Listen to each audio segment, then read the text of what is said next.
Hi, my name's Deborah Johnson, and I conducted a study to explore why more African Americans are diagnosed with chronic disease and die from it than other races. According to the Centers for Medicare and Medicaid, I found there are several factors contributing to these statistics. Healthcare costs are rising at a rate of 1.2% each year, and by 2025, it's projected that these costs will account for 19.9% of the gross domestic product, or the GDP. Since African Americans get sick and die more from chronic disease, costs may rise beyond projections. For healthcare leaders and policymakers, this is important because resources are needed to prepare for the rising medical costs for this population, understand what's driving the numbers, and still have enough resources to care for other races as well. I'm a breast cancer survivor. My husband is a stomach cancer survivor, and our 11-year-old son died from leukemia. Our 14-year-old son died of a rare heart infection. The death of our two sons drove me to want to understand disparities in African American health. The study design and method I chose is qualitative phenomenological.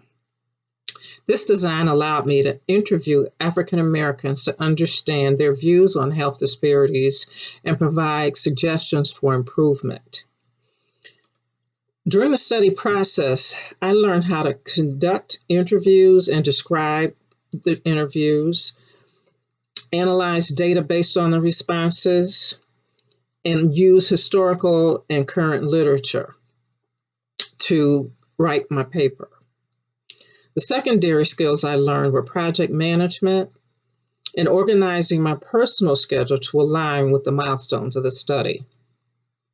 But the main thing I learned from this research study process is that chronic disease and death in the African American population, outside of accidents and natural causes, is that it's not as much of a cultural issue as it is an individual issue. Some study participants made health a priority, while others looked at cost and convenience and material desires first.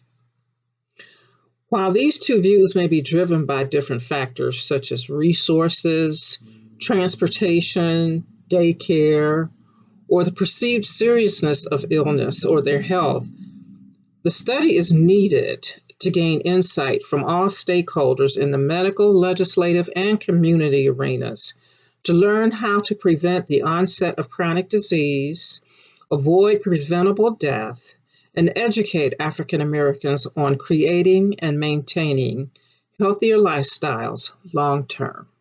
Thank you.